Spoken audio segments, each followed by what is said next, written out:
عليكم ورحمة الله وبركاته. إن الحمد لله نحمده ونستعينه ونستغفره ونعوذ بالله من شرور أنفسنا وسيئات أعمالنا. من يهده الله فلا مضل له ومن يضلل فلا هادي له.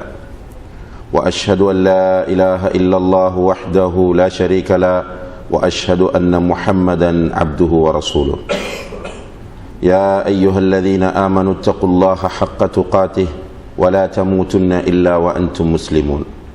يا أيها الناس اتقوا ربكم الذي خلقكم من نفس واحدة وخلق منها زوجها وبث منهما رجالا كثيرا ونساء واتقوا الله الذي تساءلون به والأرحام إن الله كان عليكم رقيبا. يا أيها الذين آمنوا اتقوا الله وقولوا قولا سديدا يصلح لكم أعمالكم ويغفر لكم ذنوبكم ومن يطع الله ورسوله فقد فاز فوزا عظيما. أما بعد فإن أصدق الحديث كتاب الله وخير الهدي هدي محمد صلى الله عليه وسلم وشر الأمور محدثاتها وكل محدثة بدعة وكل بدعة ضلالة وكل ضلالة في النار. கண்ணியத்திற்குரிய பெரியோர்களே, சகோதர சகோதரிகளே, அல்லாஹ் ஜல்ல ஷானஹு வ தஆலாவுடைய பேரருளால் இந்த இடத்திலே அல்லாஹ் ஜல்ல ஷானஹு வ தஆலாவுடைய மார்க்கத்தை அறிந்து நம்முடைய ஈமானை புதுப்பித்துக் கொள்ள வேண்டும் என்ற ஒரு தூய்மையான நோக்கத்தோடு ஏற்பாடு செய்யப்பட்டிருக்கின்ற இந்த நிகழ்ச்சியிலே நாம் எல்லோரும் கலந்தவர்களாக இருந்து கொண்டிருக்கின்றோம். அல்லாஹு தஆலா நம்முடைய இஸ்லாமிய அறிவை அதிகப்படுத்துவதோடு நம்முடைய ஈமானையும் அல்லாஹு தஆலா உறுதிப்படுத்த வேண்டும் என்று முதலிலே பிரார்த்தித்துக் கொள்கின்றேன். கண்ணியத்திற்குரிய சகோதர சகோதரிகளே, ஒரு மனிதனிடம் ஒரு பெறுமதியான பொருள் இருக்குமாக இருந்தால் அந்த பெறுமதியான பொருளை பாதுகாப்பதற்காக வேண்டி அவன் தன்னாலான அனைத்து முயற்சிகளையும் மேற்கொள்வான். அந்த பொருளின் பெறுமதியை அவன் புரிந்து கொள்கிற நேரத்தில் அதை பாதுகாத்து அதை தன்னோடு வைத்துக் கொள்வதற்காக எதை செய்ய வேண்டும் என்றாலும் அவன் செய்யக்கூடிய நிலையை இந்த உலகத்தில் நாம் பார்க்கிறோம். சாதாரணமான சின்ன சின்ன பொருட்களாக இருந்தாலும் அது பெறுமதியானதாக இருக்கும்போது அதற்கு அவன் கொடுக்கிற முக்கியத்துவம் என்பது தனியான ஒன்றாக இருந்து கொண்டிருக்கிறது. உதாரணமாக நம்மிடத்தில் இருக்கின்ற இக்காமாவை நாம் குறிப்பிடலாம்.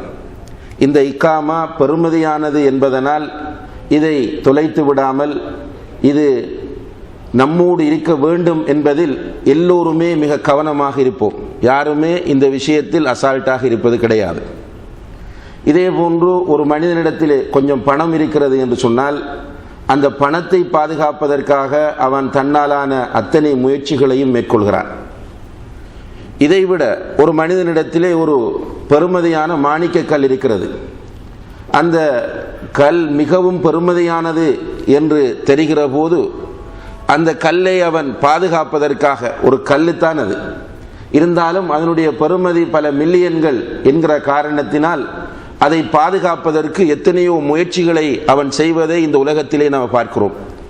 ஆக பெறுமதியான ஒன்று என்று ஒரு மனிதன் ஒன்றை அடையாளப்படுத்தும் போது அதை பாதுகாப்பதற்காக, அதை தக்க வைத்துக் கொள்வதற்காக வேண்டி அவன் தன்னாலான அத்தனை முயற்சிகளையும் செய்கிறான். இந்த அடிப்படையில் நாம் பார்க்கிற போது முஸ்லிம்களாகிய நமக்கு அல்லாஹு தஆலா தந்திருக்கிற மிக பெறுமதியான ஒன்றுதான் ஈமானாக இருந்து கொண்டிருக்கிறது. இந்த ஈமானுடைய பெறுமதியை புரிந்து கொள்ளக்கூடிய மக்கள் இந்த ஈமானை பாதுகாப்பதற்காக வேண்டி எதையும் செய்வதற்கு தயாராகுவார்கள்.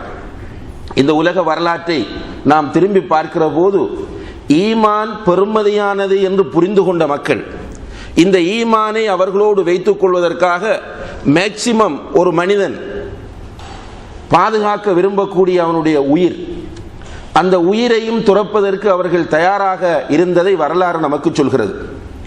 உதாரணமாக அல்லாஹ் ஜல்ல ஷானஹு வ தஆலா அல் குர்ஆனிலே நபி இப்ராஹிம் அலைஹிஸ்ஸலாம் என்கிற அந்த தனி மனிதரை சொல்லுகிற போது, இன்ன இப்ராஹீம கான உம்மத்தன், இப்ராஹிம் ஓர் சமுதாயமாக இருந்தார் என்று அல்லாஹு தஆலா சொல்கிறார்.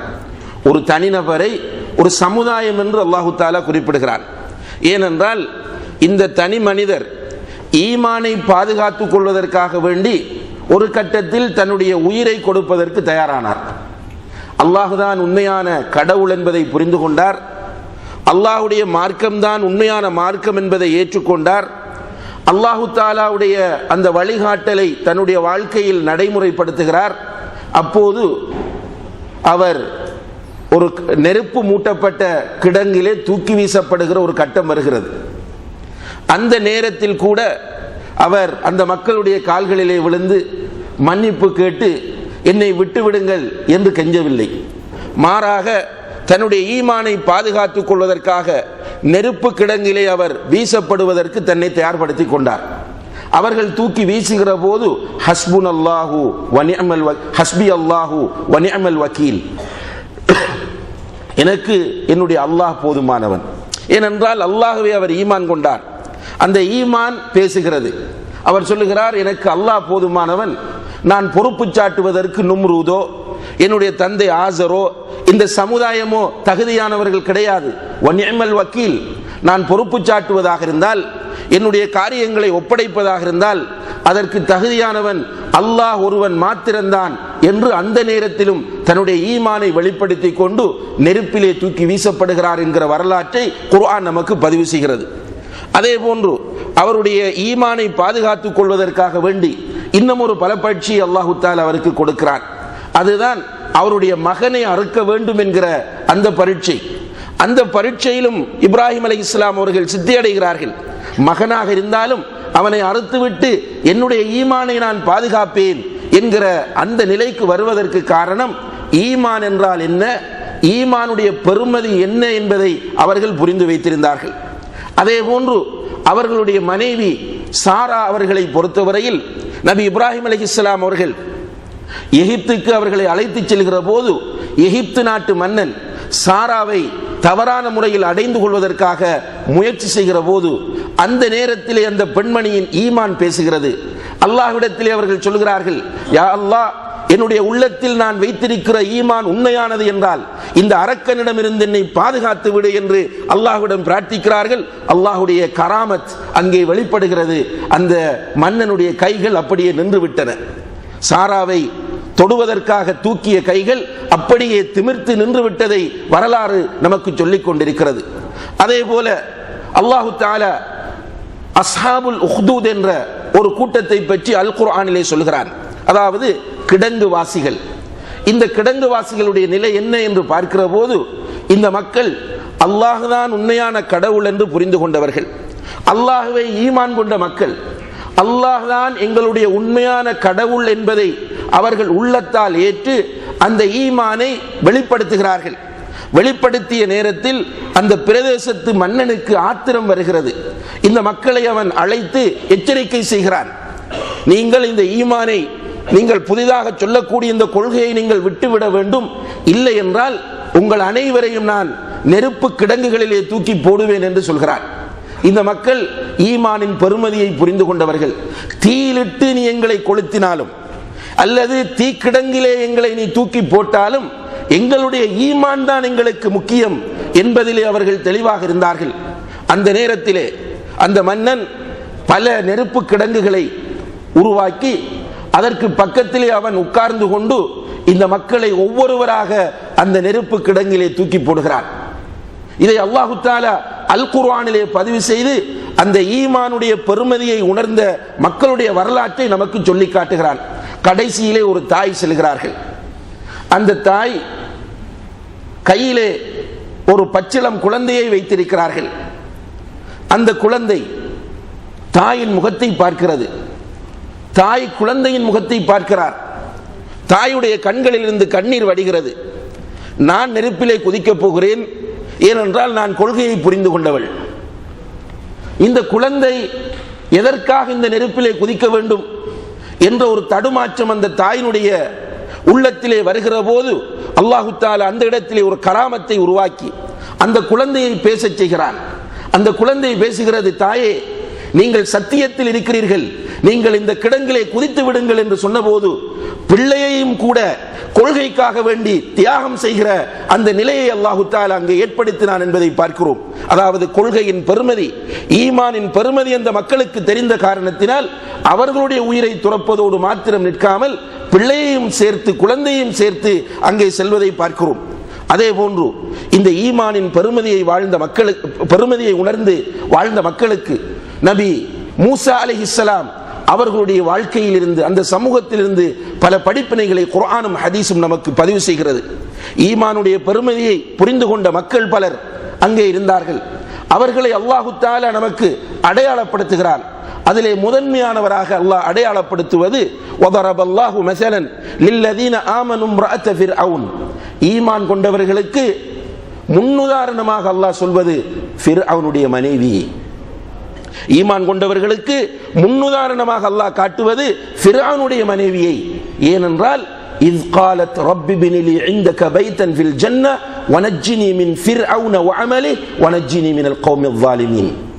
அந்த பெண்மணி இந்த உலகத்திலே ஒரு சுவர்க்க வாழ்க்கை வாழ்ந்து கொண்டிருக்கிறார். எல்லா விதமான இன்பங்களும் ஃபிர்அவுனுடைய அரண்மனையிலே அவருக்கு கிடைக்கிறது. அதோடு ஒரு மாமன்னனுடைய மனைவி என்கிற சிறப்பும் அவருக்கு இருக்கிறது. நிறைய பணியாட்கள் இருக்கிறார்கள்.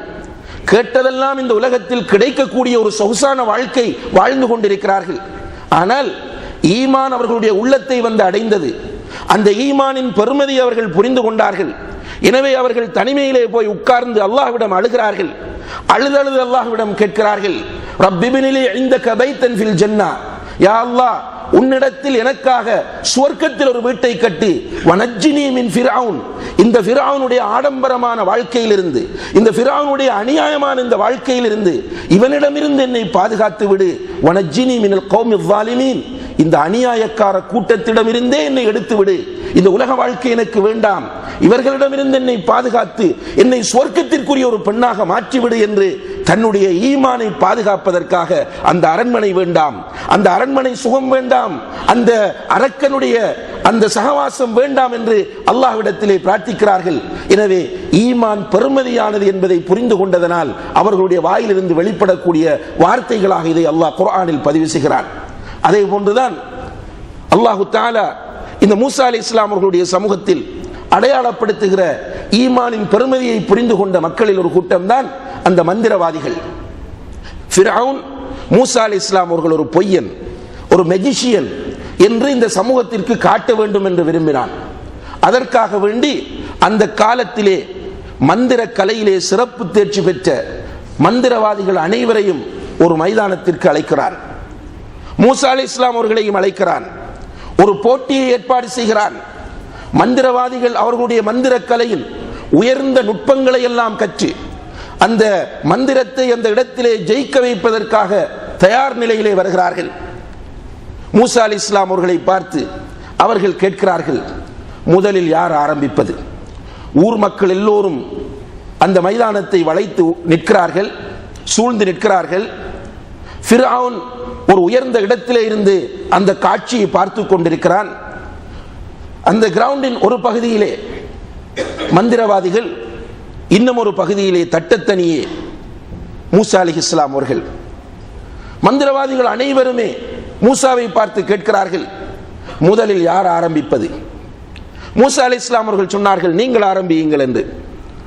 மந்திரவாதிகள் அவர்களுடைய மந்திரத்தை காட்டுவதற்காக வேண்டி சிறிய கயிறுகளை கொண்டு வந்திருந்தார்கள்.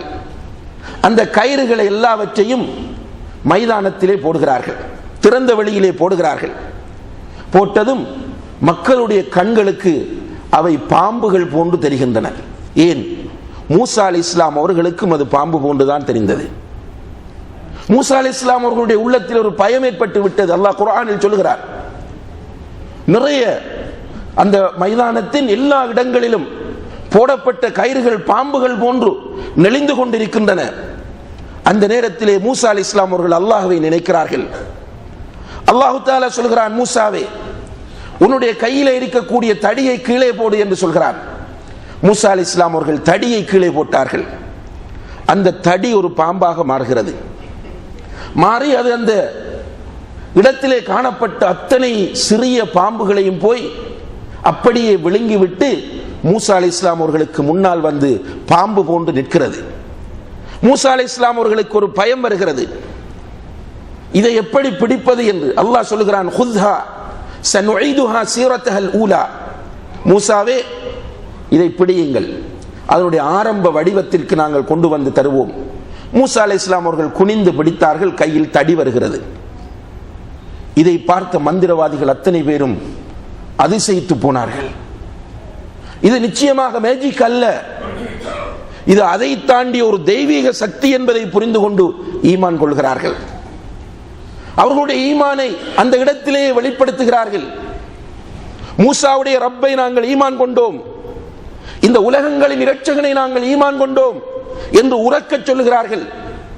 ஃபிர்அவுன் மிகப்பெரிய எதிர்பார்ப்போடு காத்துக் கொண்டிருந்தவன், மூசா அலைஹிஸ்ஸலாம் அவர்களை ஒரு பொய்யன் என்று இந்த சமுதாயத்திற்கு அடையாளப்படுத்த வேண்டும் என்ற நோக்கத்தோடு உட்கார்ந்திருந்தவன், அவன் திணறிவிட்டான்.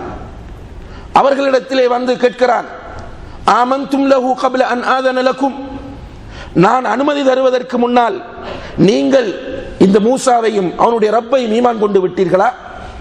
ல உகத்தி அன் ஐதியக்கும் வ அர்ஜுலக்கும் மின் ஹிலாஃப் வ உஸல்லிபன்னக்கும் அஜ்மஈன், உங்களை மாறுகால் மாறுகை வெட்டி உங்களை நான் சிலுவையில் அறையப் போகிறேன் என்று மிரட்டுகிறார். அந்த மக்களுக்கு நிச்சயமாக தெரியும் ஃபிரௌனுடைய கொள்கை என்ன என்று தெரியும், சொன்னதை செய்யக்கூடியவன், அப்படியான ஒரு அரக்கன் என்பது அந்த மக்களுக்கு தெரியும். ஆனால் அவர்களுடைய உள்ளத்தில் வந்து உட்கார்ந்த அந்த ஈமான் பெருமதி, இவனுடைய இந்த எச்சரிக்கையை விட பெருமதியானது என்பதை அவர்கள் புரிந்து கொண்டார்கள். எனவே அந்த ஈமானை பாதுகாத்துக் கொள்வதற்காக அந்த மக்கள் சொன்னார்கள், இக்லி மா அன்த பிகாப் இன்னமா தக்லி ஹாதிஹில் ஹயாத் துன்யா, நீ எங்களை கொலை செய்ய போகிறாயா, எங்களை தீர்த்து கட்டப் போகிறாயா? தீர்த்து கட்டுவதாக இருந்தால் தீர்த்து கட்டிவிடு, எங்களுக்கு முக்கியம் எங்களுடைய ஈமான். இந்த ஈமானை பாதுகாப்பதற்காக வேண்டி இந்த உலகத்தில் உள்ள அனைத்தையும் துறப்பதற்கு, இந்த உலகத்தில் உள்ள அனைத்தையும் தியாகம் செய்வதற்கு நாங்கள் தயாராக இருக்கிறோம் என்று அந்த மந்திரவாதிகள் ஈமான் கொண்ட ஒரு சில நிமிடங்களில் பேசக்கூடிய ஒரு நிலை ஏற்பட்டது என்பதை அல் குர்ஆனிலே அல்லாஹ் தஆலா பதிவு செய்கிறார். அதே போன்ற இன்னும் ஒரு நிகழ்ச்சியை ரசூல் ஸல்லல்லாஹு அலைஹி வஸல்லம் அவர்கள் நமக்கு சொல்கிறார்கள். அதாவது ரசூல் ஸல்லல்லாஹு அலைஹி வஸல்லம் அவர்கள் மிஅராஜ் செல்கிறார்கள். மிஅராஜ் என்ற நேரத்தில் சுவர்க்கம் நரகம் இரண்டும் அவர்களுக்கு காட்டப்படுகிறது. சுவர்க்கத்தில் அவர்கள் செல்லும் போது ஒரு நறுமணம் அங்கே வீசிக்கொண்டு வருகிறது. ரசூல் ஸல்லல்லாஹு அலைஹி வஸல்லம் அவர்கள் ஜிப்ரீல் அலைஹிஸ்ஸலாம் அவர்களிடத்திலே கேட்டார்கள், இப்போது இந்த வீசக்கூடிய நறுமணம் என்ன, இதனுடைய அர்த்தம் என்ன என்று கேட்டார்கள். இது ஜிப்ரீல் அலைஹிஸ்ஸலாம் அவர்கள் சொல்கிறார்கள், இது ஃபிர்அவுனுடைய மகளுக்கு தலை சீவி கொண்டிருந்த பெண்மணியின் நறுமணம் என்று சொன்னார்கள். அதனுடைய வரலாற்றை ரசூல் ஸல்லல்லாஹு அலைஹி வஸல்லம் அவர்கள் சஹாபாக்களுக்கு சொல்லும் போது சொல்லுகிறார்கள், ஃபிர்அவுனுடைய வீட்டிலே ஒரு பெண்மணி ஃபிர்அவுனுடைய மகளுக்கு தலை சீவக்கூடியவராக இருந்தார், பணிவிடைகள் செய்யக்கூடியவராக இருந்தார். ஒரு நாள் தலை சீவி கொண்டிருக்கும் போது சீப்பு கீழே விழுந்து விடுகிறது. அந்த சீப்பை குனிந்து எடுக்கிற போது பிஸ்மில்லா என்று அந்த பெண்மணி எடுக்கிறார். அல்லாஹுடைய பெயரை கொண்டு இந்த சீப்பை எடுக்கிறேன் என்று எடுக்கிறார். அந்த ஃபிரௌனுடைய மகள் கேட்கிறாள், நீ இப்போது என்ன சொன்னாய்?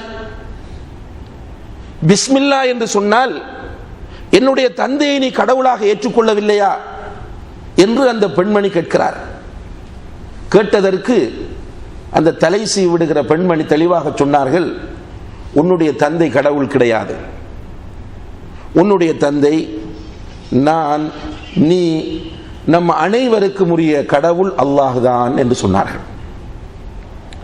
அப்போது அந்த ஃபிரௌனுடைய மகள் சொல்லுகிறாள், இதை நான் என்னுடைய தந்தையிடம் சொல்லுவேன். அந்த பெண்மணி சொன்னார்கள், பரவாயில்லை, நீ சொல்வதாக இருந்தால் சொல்லு என்று.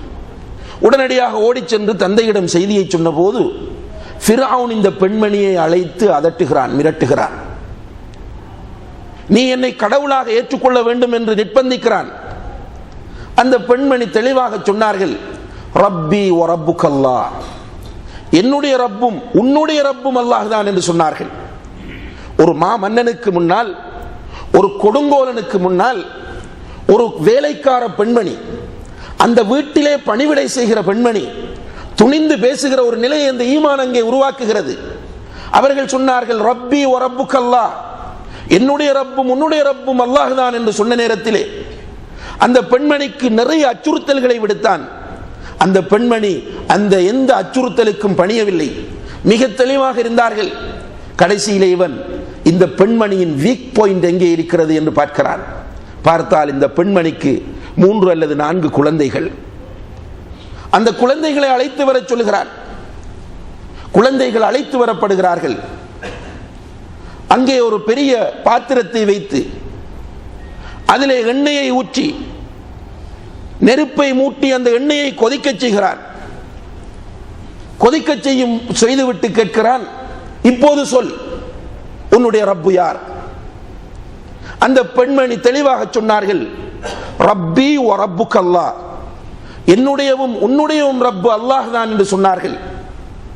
உடனடியாக ஒரு பிள்ளையை தூக்கி அந்த கொதிக்கிற எண்ணெயிலே போடுகிறான். அந்த பிள்ளை அப்படியே எண்ணெயிலே கருகி சதை வேறாகவும் எலும்பு வேறாகவும் வருகிறது. மீண்டும் கேட்கிறான், இப்போது சொல்லுனுடைய ரப்பு யார் என்று. அந்த பெண்மணி ஈமான் பெருமதியானது என்பதை புரிந்து கொண்ட பெண்மணி. எனவே சொன்னார்கள், ரப்பி வ ரப்புக்கல்லாஹ், என்னுடையவும் உன்னுடையவும் ரப்பு அல்லாஹ். 2வது குழந்தையை போடுகிறார். 3வது குழந்தையை போடுகிற போது, போடுவதற்காக இழுக்கிற நேரத்தில் கையிலே அந்த குழந்தை இருக்கிறது. அந்த குழந்தை தாயின் முடிகளை பிடித்துக் கொண்டிருக்கிறது. அந்த நேரத்தில் அந்த தாயுடைய கண்களில் இருந்து கண்ணீர் வருகிறது. இதை பார்த்த ஃபிர்அவுன் இந்த பெண்மணி தன்னுடைய நிலைப்பாட்டை மாற்றி விடுவாள் என்று நினைத்து, என்ன உன்னுடைய முடிவு என்று கேட்ட நேரத்தில் தெளிவாக சொன்னார்கள், என்னுடையவும் உன்னுடையவும் ரப்பு அல்லாஹ். என்னுடைய எந்த பிள்ளையையும் நீ அந்த நெருப்பிலே போடத்தான் போகிறாய், என்னையும் நீ அதிலே போடத்தான் போகிறாய். ஆனால் உன்னிடத்திலே ஒரே ஒரு உதவி கேட்கிறேன், எங்கள் அனைவரையும் இந்த நெருப்பிலே போட்டுவிட்டு எங்கள் எல்லோரையும் ஒன்றாக அடக்கிவிடு என்று, ஒரு கபரிலே ஒன்றாக எங்கள் அனைவரையும் அடக்கிவிடு என்ற ஒரு உதவியை அவனிடத்திலே கேட்டார்கள். அன்புள்ள சகோதர சகோதரிகளே, ஈமானின் பெருமதியை புரிந்து கொண்டால், நம்மை கண்டந்துண்டமாக வெட்டினாலும், நம்முடைய கண்ணுக்கு முன்னால் நம்முடைய பிள்ளைகளை அவர்கள் நெருப்பிலே தூக்கி போட்டாலும், நம்முடைய பிள்ளைகளை நம்முடைய கண்ணுக்கு முன்னால் அறிந்தாலும், இந்த ஈமான் என்கிற விஷயத்தில் நிச்சயமாக யாரிடத்திலும் எந்த விதமான தளம்பலம் ஏற்பட மாட்டாது. ஈமான் பெருமதியானது என்பதை நாம் புரிந்து கொண்டால், இதற்கு இப்படி இஸ்லாமிய வரலாறு நெடுக பல சம்பவங்களை பார்க்கிற நாம், நபிகள் நாயகம் ஸல்லல்லாஹு அலைஹி வஸல்லம் அவர்களுடைய வரலாற்றை பார்க்கிற போதும் ஈமானின் பெருமதியை புரிந்து கொண்ட அந்த மக்கள் அந்த ஈமானை பாதுகாப்பதற்காக அவர்கள் செய்த தியாகங்களையும், அந்த ஈமானோடு வாழ்ந்து மரணிப்பதற்காக இந்த உலகத்தில் எதையும் செய்வதற்கு தயாராக இருந்த நிலையையும் நாம் காணக்கூடியதாக இருக்கிறது. ரசூல் ஸல்லல்லாஹு அலைஹி வஸல்லம் அவர்கள் லா இலாஹ இல்லல்லாஹ் முஹம்மதுர் ரசூலுல்லாஹ் என்ற அந்த கலிமாவை சஃபா மலை அடிவாரத்தில் வைத்து பிரகடனப்படுத்துகிறார்கள். அல்லாஹ்வை தவிர இந்த உலகத்திலே வணங்கி வழிபட தகுதியான உண்மையான கடவுள் வேறு யாரும் கிடையாது. இந்த உலகத்தில் உங்களுக்குரிய தூதராக, இறுதி தூதராக அல்லாஹ் என்னை அனுப்பி இருக்கிறான். மறுமை நாள் என்பது உண்மையானது. எனவே இந்த உலகத்தில் நீங்கள் அநீதி இழைக்காதீர்கள், அல்லாஹ்வுக்கு அஞ்சிக் கொள்ளுங்கள், அல்லாஹ்வுக்கு கட்டுப்படுங்கள் என்று பிரகடனப்படுத்துகிறார்கள். அவர்களை ஏற்றுக்கொள்வதற்கு மக்கள் தயங்குகிறார்கள். இப்படியான நேரத்தில் விரல் விட்டெண்ணக்கூடிய சிலர் அவர்களை ஏற்றுக்கொள்கிறார்கள், ஈமான் கொள்கிறார்கள். அந்த ஈமான் கொண்ட மக்கள் சொல்லனா துன்பங்களுக்கும் துயரங்களுக்கும் உள்ளாக்கப்படுகிறார்கள். அந்த வரலாற்றை படித்து பார்க்கிற ஒரு கல் நெஞ்சனுடைய உள்ளமும் ஈரமாக கூடிய அளவுக்கு அந்த மக்கள் சோதனைகளை சந்தித்தார்கள். பிள்ளைகளுக்கு முன்னால் பெற்றோர் படுகொலை செய்யப்படுகிறார்கள். அம்மா ரலியல்லாஹு அன்ஹா அவர்கள் பார்த்து கொண்டிருக்கும் போது அவர்களுடைய தாயின் மர்மஸ்தானத்தில் அபூஜஹில் அம்பினால் குத்தி அவர்களை ஷஹீதாக்குகிறார். அவர்கள் பார்த்து கொண்டிருக்கும் போது அவர்களுடைய தந்தையை எதிர்த்திசைகளிலே கட்டப்பட்ட 2 ஒட்டகங்களின் கால்களில் கட்டி அவர்களை 2ஆக கிழித்து ஷஹீதாக்குகிறார். அந்த நேரங்களில் அவர்கள் ஈமானுக்காக என்னுடைய பெற்றோர் மரணிக்கிறார்கள் என்பதில் மகிழ்ச்சி அடைந்தார்கள். இந்த அம்மாரும் யாசிரும் ரலியல்லாஹு அன்ஹுமா உயிரோடு இருக்கும் போது அவர்களுடைய கண் முன்னால் அவர்களுடைய மகன் அம்மார் ரலியல்லாஹு அன்ஹு அவர்களை அடித்து கொடுமைப்படுத்தி நீரிலே அமிழ்த்தி மயங்கும் வரைக்கும் கொடுமைப்படுத்தினார்கள். அந்த நேரங்களில் எல்லாம் ஈமானில் கொஞ்சமும் அவர்களிடத்தில் தளர்வு ஏற்படவில்லை. கொள்கையில் மிக தெளிவோடும் உறுதியோடும் அவர்கள் இருந்தார்கள் என்பதை பார்க்கிறோம். பிலால் ரலியல்லாஹு அன்ஹு அவர்களை சுடுமணலிலே கட்டி இழுத்துச் செல்வார்கள். வாயிலிருந்து ஈமான் மட்டும்தான் வரும். அஹத் அஹத் என்பதை தவிர வேறு எந்த வார்த்தையும் வர மாட்டாது. ஹப்பாப் ரலியல்லாஹு அன்ஹு அவர்களை நெருப்பை கட்டிவிட்டு நெருப்புக்கு மேலே அவர்களை கட்டி தூக்குவார்கள். அவர்களுடைய உடம்பில் இருந்து வடிகிற ஊனத்தினால் அந்த நெருப்பு அணையும். ஆனால் அவர்களுடைய வாயிலிருந்து ஈமானை தவிர வேறொன்றும் வரமாட்டாது. ஹுபைப் ரலியல்லாஹு அன்ஹு அவர்களை கழுமரத்திலே ஏற்றினார்கள். அவர்களுடைய வாயிலிருந்து ஈமானை தவிர வேறு எதுவுமே வரவில்லை. இப்படியான கொடுமைகளை எல்லாம் சந்திக்கிறார்கள். எதற்காக என்றால் பொருளாதாரத்திற்காக அல்ல, ஒரு பதவியை பெற்றுக் கொள்வதற்காக அல்ல, அல்லது ஒரு பெண்ணை அடைந்து கொள்வதற்காக அல்ல. அவர்கள் இந்த தியாகங்களை எல்லாம் செய்தது அவர்களுடைய உயிரை விடவும் பெருமதியான அந்த ஈமானை பாதுகாத்துக் கொள்ள வேண்டும் என்பதற்காக வேண்டி. சுமார் 3 வருடங்கள் அவர்களை ஈமான் கொண்ட அந்த சஹாபாக்கள் ஷைப் அபி தாலிப் என்கிற கணவாயில் அடைக்கப்படுகிறார்கள். கண்ணியத்திற்குரிய சகோதர சகோதரிகளே, கொஞ்சம் விரல் விட்டு எண்ணக்கூடிய சஹாபாக்கள், அல்லாஹ்வுடைய தூதர் கொண்டு வந்த அந்த ஈமானை ஏற்றுக்கொண்ட சஹாபாக்கள், ஈமான் கொண்டார்கள் என்கிற ஒரே காரணத்திற்காக வேண்டி சமூக பிரஷ்டங்கம் செய்யப்படுகிறார்கள். ஊரை விட்டு ஒதுக்கப்பட்டு அபூ தாலிப் பள்ளத்தாக்கிலே அவர்கள் அடைத்து வைக்கப்படுகிறார்கள். பொருளாதார தடை விதிக்கப்படுகிறது. சாப்பிடுவதற்கு எதுவுமே கிடையாது. குழந்தைகள் பால் இல்லாமல் கதறி அழுவார்கள். மக்கா முழுக்க அவர்களுடைய அழுகை சத்தம் கேட்கும். அந்த அளவுக்கு சோதனைகளை சந்தித்தார்கள். சஅத் இப்னு அபி வக்காஸ் ரலியல்லாஹு அன்ஹு அவர்கள் சொல்கிறார்கள், பசி கொடுமை தாங்க முடியவில்லை. ஒரு நாள் சிறுநீர் கழிப்பதற்காக வேண்டி நான் சென்றேன். அப்போது ஒரு ஒட்டகத்தின் தோல் அல்லது ஒரு கனமான பொருள் எனக்கு கிடைத்தது. கடித்து பார்த்தேன், கடிக்க முடியவில்லை. அதை கொண்டு வந்து கல்லிலே வைத்து மென்மையாக்கி அதை 3 நாட்கள் சாப்பிட்டு நான் என்னுடைய பசியை போக்கிக் கொண்டேன் என்று சொல்கிறார். எதற்காக? இப்படி பசியோடு பச்சிளம் குழந்தைகளையும் வைத்துக் கொண்டு அந்த மக்கள் சோதனைகளை சந்தித்தார்கள் என்றால் ஈமானை பாதுகாத்துக் கொள்ள வேண்டும் என்ற ஒரே நோக்கமே தவிர வேறு ஒன்றும் இல்லை என்பதை நாம் எல்லோரும் நம்முடைய கவனங்களிலே வைத்துக் கொள்ள வேண்டும். அதற்கு பிறகு ஊரை விட்டே அவர்கள் புறப்படுகிறார்கள். ஈமானை பாதுகாத்துக் கொள்ள வேண்டும் என்பதற்காக வேண்டி அந்த மக்காவிலே ஈமானை பாதுகாப்பதாக இருந்தால் சாத்தியமில்லை. நெருப்பிலே கட்டி தூக்குகிறார்கள், ஒட்டகத்தில் கட்டி 2ஆக கிழிக்கிறார்கள், நெருப்பிலே கட்டி தூக்குகிறார்கள், சுடுமணலிலே கட்டி இழுக்கிறார்கள், பைத்தியகாரன் என்று சொல்கிறார்கள், குழந்தையையும் தாயையும் பிரிக்கிறார்கள். இந்த சமுதாயத்தில் இனிமேல் நாம் இருந்தால் ஈமானை பாதுகாத்துக் கொள்ள முடியாது என்று கருதுகிற போது மதீனாவுக்கு ஹிஜ்ரத் செல்கிறார்கள். சொந்த ஊரை விட்டு, அவர்களுடைய தொழிலை விட்டு, அவர்களுடைய சொத்துக்களை எல்லாம் விட்டுவிட்டு போகிற வழியிலே இந்த மக்கத்து முஷ்ரிக்குகள் அவர்களை வழிமறித்து, உதாரணமாக சுஹைப் ரலியல்லாஹு அன்ஹு அவர்கள் ரோம் தேசத்திலிருந்து மக்காவுக்கு வந்து வியாபாரம் செய்து ஒரு வசதியான மனிதராக இருந்தவர்.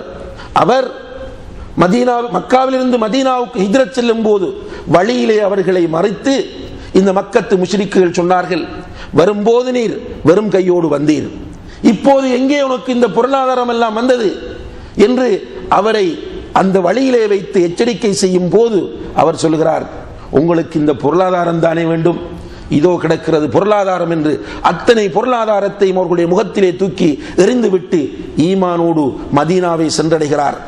ரசூல் ஸல்லல்லாஹு அலைஹி வஸல்லம் அவர்கள் சொன்னார்கள், ரபிஹத்தி திஜாரா, சுஹைப் செய்த வியாபாரம் இலாபம் அடைந்து விட்டது என்று சொன்னார்கள்.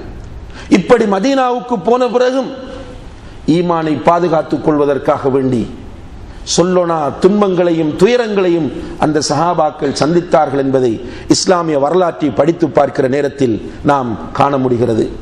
எனவே கண்ணியத்திற்குரிய சகோதர சகோதரிகளே, ஈமான் என்பது அல்லாஹ் நமக்கு தந்திருக்கிற வார்த்தைகளால் வர்ணிக்க முடியாத மிகப்பெரிய ஒரு கிஃப்ட், மிகப்பெரிய ஒரு நிஅமத். இது நிஅமத் என்பதை புரிந்து கொள்ளாத காரணத்தினால் இன்று நம்முடைய நிலைமை மிகவும் பரிதாபகரமாக இருக்கிறது. கேட்டால் மூமின் என்று சொல்கிறோம், அடுத்தவர் விசாரிக்கும் போது முஸ்லிம் என்று சொல்கிறோம். ஆனால் உண்மையான ஈமான் என்ன என்பது நமக்கு தெரியவில்லை. உண்மையான ஈமான் நம்முடைய உள்ளங்களை வந்தடையவில்லை. உண்மையிலே நம்மிடத்தில் ஈமான் என்பது இந்த உலகத்தின் மீது தான் இருக்கிறது. இந்த உலக லாபங்களின் மீது தான் நம்முடைய ஈமான் இருக்கிறது. ஒரு சில நேரங்களிலே ஆர்வமூட்டி எச்சரிக்கை செய்து சில செய்திகளை சொல்லும் போது சில இபாதத்துக்களை செய்ய வருவோம். ஆனால் அந்த இபாதத்துக்களிலே சுவை காணுகிறோமா என்றால் அதில் சுவை கிடையாது. வறட்சியான முறையில் நிர்பந்தமான நிலையில் அந்த இபாதத்துக்களை செய்கிறோம். இபாதத்திலே அல்லாஹு தஆலா ஒரு லzzத்தை, ஒரு டேஸ்டை ஏற்படுத்தி இருக்கிறார். ஈமான் உள்ள மக்கள் இபாதத்திலே சுவை கண்டார்கள். அந்த இபாதத்துக்களை ஆர்வத்தோடு செய்வதற்கு போட்டி போட்டார்கள். தொழுகைக்காக வேண்டி அதான் சொன்னவுடன் அல்லது அதான் சொல்வதற்கு முன்னரேயே பள்ளிவாசலுக்கு விரைந்து செல்வார்கள். ஒரு தொழுகை முடிந்து விட்டால் மறு தொழுகை எப்போது வரும் என்று காத்துக் கொண்டிருப்பார்கள். சஹாபாக்களுடைய வரலாற்றை இன்று நாம் விவாதத்திற்காக படிக்கிறோம். ஜும்மாவுடைய நேரம் எது என்று விவாதத்திற்காக வேண்டி ஜும்மாவுடைய நேரத்தை பற்றி ஆய்வு செய்கிற நேரத்தில் சஹாபாக்கள் ஃபஜ்ர் தொழுது விட்டு ஜும்மா தொழுகைக்காக பள்ளிவாசலுக்கு செல்வார்கள் என்பதை பார்க்கிறோம். அங்கே அந்த வாசகங்கள் எல்லாம் நம்முடைய கண்ணுக்கு தெரியவே மாட்டாது. ஃபஜ்ர் தொழுது விட்டு அவர்கள் ஜும்மா தொழுகைக்கு தயாராகி பள்ளிவாசலுக்கு சென்று உட்கார்ந்து கொள்வார்கள். அவர்களால் முடியுமானவரை பள்ளியிலே நிறைய தொழுவார்கள், குர்ஆனை ஓதுவார்கள், திக்ர் செய்வார்கள் என்று பார்க்கிறோம். ஆனால் இன்றைக்கு நம்முடைய நிலை என்ன? 5 வக்து தொழுகையை உரிய நேரத்திலே ஜமாத்தோடு தொழ முடியாத ஒரு நிலையிலே நாம் இருந்து கொண்டிருக்கிறோம். இமாம் ஒரு நீண்ட சூறாவை ஓதிவிட்டால் அந்த இமாமுக்கு பின்னால் இதற்கு பிறகு நின்று தொழுவதா இல்லையா என்ற ஒரு விவாதத்திலே நாம் ஈடுபடுகிறோம். எந்த இமாம் சுருக்கமான சூறாக்களை ஓதி தொழுகை நடத்துகிறாரோ அந்த பள்ளிவாசலை நோக்கி செல்லக்கூடியவர்களாக இருந்து கொண்டிருக்கிறோம். இரவு தொழுகை என்பதே நமக்கு தெரியாத ஒன்றாக இருக்கிறது. ஆனால் ஈமானை புரிந்து கொண்ட மக்கள் இரவு தொழுகை தவறி போகிற நேரத்தில் அதற்காக வேண்டி காலையிலே எழுந்து அழக்கூடியவர்களாக இருந்திருக்கிறார்கள். இரவு தொழுகை ஃபர்து கிடையாது, கடமை கிடையாது. இரவு தொழுகையை விட்டதற்காக வேண்டி ஒருவன் நரகம் போவதும் கிடையாது, அவனை அல்லாஹ் தண்டிப்பதும் கிடையாது. ஆனால் ஈமானோடு இருந்த மக்கள் அந்த இரவு தொழுகை அவர்களுக்கு தவறி போய்விட்டது என்பதற்காக வேண்டி காலையிலே அழுவார்கள், பகலிலே அவர்கள் 11 ரக்காத்துக்களை தொழுது முடிப்பார்கள் என்பதை அவர்களுடைய வரலாற்றிலே பார்க்கிறோம். ஆனால் நமக்கு முன்பின் சுன்னத்துகளையே தொழ முடியாத நிலை. எவ்வளவுதான் சிறப்புகளை சொன்னாலும் யாரொருவர் ஃபர்லான தொழுகைகளுக்கு முன்னாலும் பின்னாலும் 12 ரக்காத்துக்கள் சுன்னத்துக்கள் தொழுது வருகிறாரோ அவருக்கு சுவர்க்கத்தில் ஒரு வீடு கட்டப்படும் என்ற அல்லாஹ்வுடைய தூதரின் அந்த வகையை சொல்லுகிற நேரத்திலே அல்லாஹ்வுடைய தூதருக்கு அருளப்பட்ட அந்த வகையை நினைவூட்டினால் கூட அதை ஏற்றுக்கொள்ள முடியாத, அதை நம்ப முடியாத நிலையிலே தான் நாம் இருந்து கொண்டிருக்கிறோம். சாதாரணமாக உலக லாபங்கள் ஏதாவது ஓரிடத்திலே கிடைக்கும் என்றால் அதற்காக போவதற்கு நாம் துணிகிறோம். நமக்கு இந்த நாட்டில் கிடைக்கிற சம்பளத்தை விட அதிகமான சம்பளம் பக்கத்திலே ஒரு நாட்டிலே கிடைக்கும் என்றால் அல்லது தூரத்திலே உள்ள ஒரு நாட்டிலே கிடைக்கும் என்றால் அந்த தொழிலை அடைவதற்காக வேண்டி இரவு பகலாக சிந்திப்போம். எத்தனை பேரை சந்திக்க வேண்டுமோ அத்தனை பேரையும் சந்திப்போம். லஞ்சம் கொடுக்க வேண்டுமா லஞ்சம் கொடுப்போம், திருட வேண்டுமா திருட்டு செய்வோம், எல்லாம் செய்வோம். ஏனென்றால் இங்கே நமக்கு கிடைப்பது 2000 ரியால்கள், யூகே சென்று விட்டால் அங்கே நமக்கு கிடைக்க போவது $5000 அல்லது 5000 பவுன்கள் என்றால் அதற்கு போவதற்கு என்ன வழிகள் என்று யோசிக்கிறோம். ஆனால் அல்லாஹ்வுடைய தூதர் ஸல்லல்லாஹு அலைஹி வஸல்லம் அவர்கள் நமக்கு நீங்கள் ஒவ்வொரு நாளும் ஃபர்லான தொழுகைகளுக்கு முன்னாலும் பின்னாலும் 12 ரக்காத்துக்கள் சுன்னத்து தொழுது வந்தால் உங்களுக்கு சுவர்க்கத்திலே நிச்சயமாக ஒரு வீடு கட்டப்படும் என்கிற அந்த ஹதீஸ் நம்முடைய உள்ளங்களில் பதியவில்லை. ஈமான் அந்த அளவுதான் நம்மிடத்திலே இருந்து கொண்டிருக்கிறது. நம்பவில்லை. நாம் நம்பி இருந்தால் சுவர்க்கத்தில் ஒரு வீடு என்றால் கண்ணியத்திற்குரிய சகோதர சகோதரிகளே நம்முடைய நிலை என்ன? போட்டி போட வேண்டும். பத்ர் யுத்தத்திலே ரசூல் ஸல்லல்லாஹு அலைஹி வஸல்லம் அவர்கள் சஹாபாக்களை யுத்தத்தின்பால் ஆர்வமூட்டும் போது சொன்னார்கள், கூமு இலா ஜன்னத்தின் அர்துஹஸ் ஸமாவாத்து வல் அர்த் உஇத்தத் லில் முத்தகீன். வானங்களையும் பூமியையும் விட விசாலமான சுவர்க்கத்தின்பால் விரைந்து செல்லுங்கள், எழுந்து செல்லுங்கள் என்று கேட்கும்போது உமைர் இப்னுல் ஹமாம் ரலியல்லாஹு அன்ஹு அவர்கள் தன்னுடைய கையிலே சில பேரிச்சம்பழங்களை எடுத்து சாப்பிட்டு கொண்டு வருகிறார்கள். வந்தவர்கள் நின்று கேட்கிறார்கள், அல்லாஹ்வுடைய தூதரே, ஜன்னத்துன் அர்துஹஸ் ஸமாவாத்து வல் அர்த், வானங்களையும் பூமியையும் விட விசாலமானதா சுவர்க்கம் என்று கேட்கிறார். அல்லாஹ்வுடைய தூதர் கேட்கிறார்கள், அதில் என்ன சந்தேகம்? சுவர்க்கம் என்பது வானங்களையும் பூமியையும் விட விசாலமானது என்ற நேரத்தில் பஹின் பஹின் என்று சொல்லி கையில் இருந்த பேரிச்சம்பழங்களை தூக்கி வீசுகிறார். வீசிக்கொண்டு சொல்கிறார், லஇன் இஷ்து ஹத்தா ஆகுல ஹாதிஹி தமராத் லஇன்னஹா ஹயாத்துன் தவீலா. இந்த பேரிச்சம்பழங்களை சாப்பிடுகிற அளவுக்கு இந்த உலகத்தில் நான் வாழ்ந்தாலும் இந்த உலக வாழ்க்கை எனக்கு நீண்டதாக மாறிவிடும். இது புராணம் அல்ல சகோதரர்களே, இதிகாசமும் அல்ல, கற்பனை கதையும் அல்ல, உண்மையில் நடந்த நிஜம். அந்த சஹாபாக்கள் அவர்களுடைய உள்ளங்களிலே ஈமான் இருந்தது. எனவே அல்லாஹ்வை நெருங்குவதற்கு, சுவர்க்கம் என்று சொன்னதும் அந்த சுவர்க்கத்தை அடைவதற்கு எதையும் தியாகம் செய்வதற்கு தயாரானார்கள். உஹது யுத்தம் நடைபெற்றுக் கொண்டிருக்கிறது. அனஸ் இப்னு நதுர் ரலியல்லாஹு அன்ஹு அவர்கள் வேகமாக செல்கிறார்கள். ஒரு நபித்தோழர் இடையிலே கண்டு, இவ்வளவு வேகமாக எங்கே செல்கிறாய் என்று கேட்டபோது அவர் சொல்லுகிறார், இன்னி லஅஜிது ரிஹல் ஜன்னதி தூன உஹத். சுவர்க்கத்தின் வாடையை உஹதுக்கு பக்கத்திலே நான் உணர்கிறேன் என்று சொல்லி அங்கே சென்று போராடி கண்டந்துண்டமாக வெட்டப்பட்டு அறியப்பட்டு 80க்கும் மேற்பட்ட வெட்டு அம்பு காயங்களோடு ஷஹீதாக்கப்பட்டார் என்கிற வரலாற்றை சஹீஹான ஹதீஸ்களில் நாம் பார்க்கிறோம். சுவர்க்கம் என்றால் உண்மை என்று அவர்கள் ஈமான் கொண்டார்கள். ஆனால் நம்மால் பேசத்தான் முடிகிறது, நம்மால் விமர்சனம் செய்யத்தான் முடிகிறது, நம்ப முடியவில்லை. அதனால் தான் ஃபர்லான தொழுகைகள் கூட நமக்கு தவறி போனால் அதை பற்றி அலட்டிக் கொள்ளக்கூடிய எந்த ஒரு நிலையும் கிடையாது. ஆபீஸிலே காலையில் 8 மணிக்கு காட் பஞ்ச் பண்ண வேண்டும். தூங்கி எழும்போது 8ஐ தாண்டி விட்டால் பதறி விடுகிறார். உடனடியாக கோல் எடுக்கிறார். தூக்கம் மிகைத்து விட்டது, வர முடியவில்லை, இதோ வந்து கொண்டிருக்கிறேன், குளிக்கவில்லை, ஒழுங்காக பிரஷ் பண்ணவில்லை, டீ சாப்பிடவில்லை, ஓடி ஓடி ஆபீஸுக்கு சென்று காட் பஞ்ச் பண்ணிக் கொள்கிறார். உலகத்தில் ஒரு 20 ரியால் 50 ரியால் மிஸ் ஆகி விடும் என்பதற்கு இவர் படுகிற பாடு. இரவு 12 மணி 1 மணி வரைக்கும் விழித்துக் கொண்டிருக்கிறார். சினிமா பார்க்கிறார், ஜாஹிலியத்தான விளையாட்டுகளிலே ஈடுபடுகிறார். ஃபஜ்ருக்கு அதான் சொல்லுகிறது, இவருடைய காதில் விழவில்லை. காலையிலே விழித்தெழுகிறார். வளமையாக அவருடைய ஆபீஸ் டைமுக்கு அலாம் அடிக்கிறது.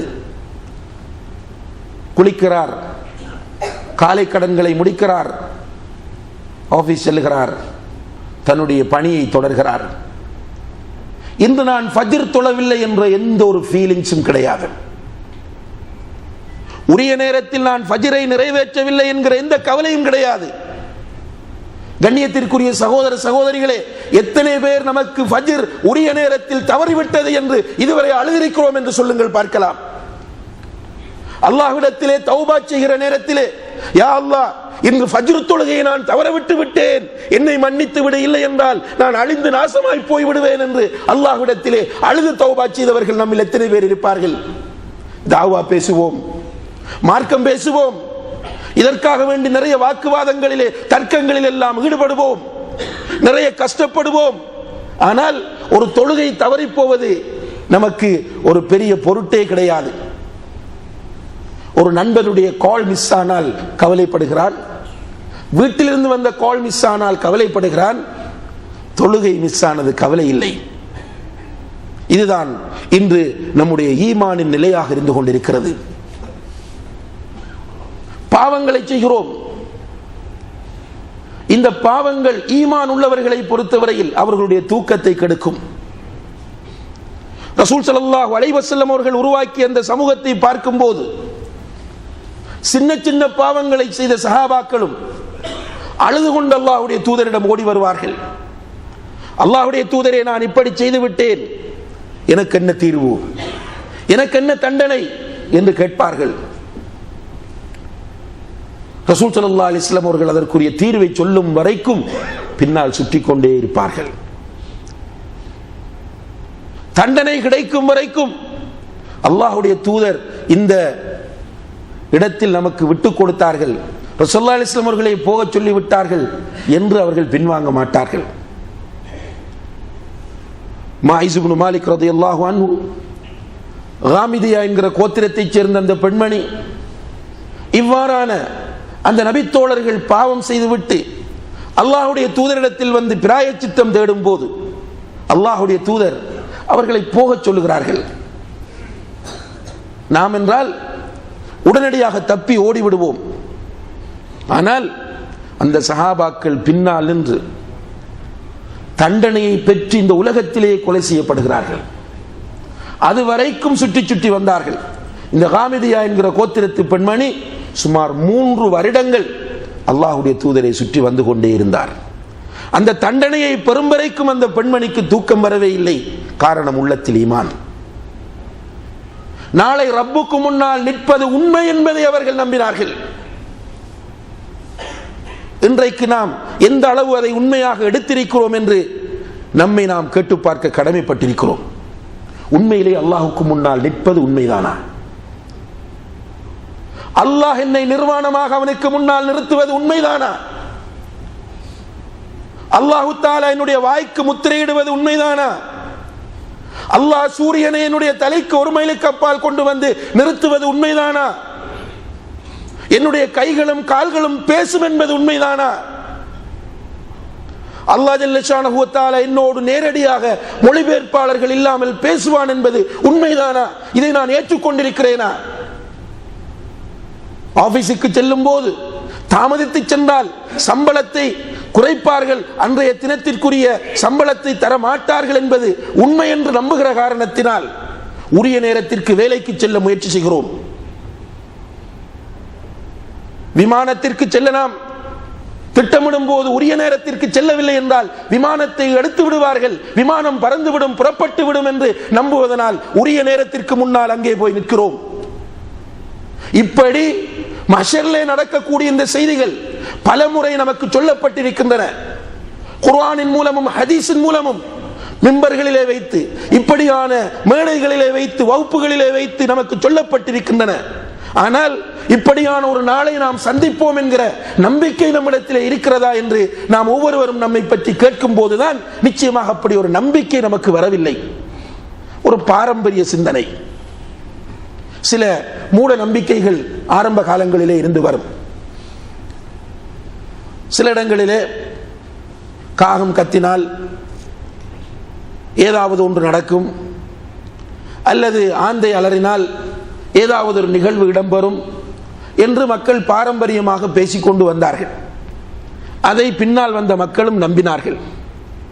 அதே போன்றுதான் நமக்கும் பயான்களில் சொல்லப்படுகிறது, கேட்டுக்கொண்டு நம்பிக்கொண்டு போகிறோம். இது உண்மையா இல்லையா என்று நாம் ரியலைஸ் பண்ணவில்லை. இதனால் தான் கண்ணியத்திற்குரிய சகோதர சகோதரிகளே, ஹதீஸை சொல்லிவிட்டு ஹதீஸுக்கு மாற்றமாக உடனே நடக்கிறோம். குர்ஆன் வசனத்தை ஓதிவிட்டு அதற்கு மாற்றமாக உடனே நடக்கிறோம். ஆனால் சஹாபா பெருமக்களை பார்த்தால் அவர்களை சொல்லுவார்கள் வக்காஃபூன் இன்தல் குர்ஆன். குர்ஆன் வசனம் ஓதப்பட்டால் அதை தாண்டவே மாட்டார்கள். மதுபானத்திற்கு அடிமைப்பட்ட மக்கள் அவர்கள். பெரும்பாலான மக்கள் மதுபானம் வீட்டில் காய்ச்சி வீட்டிலே உற்பத்தி செய்து வீட்டில் எல்லோரும் அருந்தக்கூடிய நிலை. அல்லாஹு தஆலா குர்ஆன் வசனத்தை இறக்குகிறான். இன்னமல் ஹம்ரு வல் மைசிரு வல் அன்சாபு வல் அஸ்லாமு ரிஜ்சும் மின் அமலி ஷைத்தான் ஃபஜ்தனிபூஹ். மதுபானம் ஷைத்தானிடம் உள்ள அருவருக்கத்தக்க செயல், அதை நீங்கள் தவிர்ந்து கொள்ளுங்கள். ஒரே ஒரு குர்ஆன் வசனம். மதீனத்து வீதிகள் முழுக்க மதுபான ஆறுகளாக ஓடுகிறது. வீட்டில் உள்ள மதுபானங்களை கொண்டு வந்து உடனே கொட்டி விடுகிறார்கள். உமர் ரலியல்லாஹு அன்ஹு அவர்கள், ரசூல் ஸல்லல்லாஹு அலைஹி வஸல்லம் அவர்கள் வஃபாத்தாகி அவர்களுடைய ஜனாசா கொண்டு வந்து வைக்கப்பட்டிருக்கிறது. மஹப்பத்தின் உச்சகட்டத்தினால் சொன்னார்கள், மூசா அலைஹிஸ்ஸலாம் அவர்கள் அல்லாஹ்வை பார்க்க சென்றது போன்று ரசூல் ஸல்லல்லாஹு அலைஹி வஸல்லம் அவர்களும் அல்லாஹ்வை பார்க்க சென்றிருக்கிறார்கள், மீண்டும் வருவார்கள் என்று சொன்னார்கள். அந்த இடத்திலே வந்த அபூபக்கர் சித்திக் ரலியல்லாஹு அன்ஹு அல்லாஹ்வுடைய தூதரின் ஜனாசாவை திறந்து பார்த்து அவர்களுடைய நெற்றியிலே முத்தமிட்டு விட்டு, திப்த ஹய்யன் வ மய்யித்தன் யா ரசூலல்லாஹ், அல்லாஹ்வுடைய தூதரே, உயிரோடு இருக்கும் போதும் உங்களுடைய உடம்பிலிருந்து நறுமணம் தான் வீசியது, மரணித்த பிறகும் உங்களுடைய உடம்பிலிருந்து நறுமணம் வீசுகிறது என்று சொல்லிவிட்டு ஒரு குர்ஆன் வசனத்தை ஓதி காண்பிக்கிறார்கள். நபியே, நீரும் மரணிக்க கூடியவரே என்று வரக்கூடிய அந்த குர்ஆன் வசனத்தை ஓதி காண்பித்ததும் உமர் ரலியல்லாஹு அன்ஹு அவர்கள் சொல்கிறார்கள், அன்றுதான் அந்த குர்ஆன் வசனம் அருளப்பட்டது போன்று நான் உணர்ந்தேன். என்னுடைய கால்கள் பலமற்று போய்விட்டன. குர்ஆன் வசனம் என்றால் உடனே கட்டுப்படுவார்கள். இன்றைக்கு நம்முடைய நிலை என்ன? குர்ஆன் வசனத்தை ஓதி காண்பிக்கிறோம், குர்ஆன் வசனத்துக்கு தஃப்சீர் செய்கிறோம், குர்ஆன் வசனத்தை பற்றி நண்பர்கள் உட்கார்ந்து விவாதிக்கிறோம். ஆனால் குர்ஆன் தூக்கி ஒரு மூலையிலே வைக்கப்படுகிறது. ஈமான் இருந்தால் இந்த நிலை நடக்குமா? இவ்வாறான ஒரு நிலையை நம்முடைய வாழ்க்கையிலே காண முடியுமா? ரசூல் ஸல்லல்லாஹு அலைஹி வஸல்லம் அவர்கள் சொன்னார்கள், ஒரு நாள் 2 மலக்குகள் என்னிடம் வந்தார்கள், கனவு காண்கிறார்கள். நபிகள் நாயகம் ஸல்லல்லாஹு அலைஹி வஸல்லம் அவர்கள் காணுகிற கனவு உண்மையானது, வஹி. அவர்கள் என்னை ஒரு இடத்திற்கு அழைத்து சென்றார்கள். அங்கே பல காட்சிகளை நான் பார்க்கிறேன்.